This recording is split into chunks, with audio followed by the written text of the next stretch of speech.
Welcome to Slack, a messaging app for business. Let's take a quick tour, starting with a channel.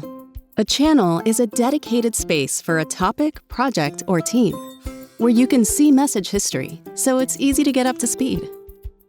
Add files to a channel so they stay together with the conversation. And record video or audio clips that your teammates can play at any time. Fewer meetings? Sign us up. You can also respond quickly to messages with emoji reactions. And use mentions to get the attention of specific people. Keep work moving forward. Notifications in your sidebar make it clear where your attention is needed and where there's new activity. You'll see a badge when someone mentions you or sends you a direct message. And conversation names appear bold when there are unread messages.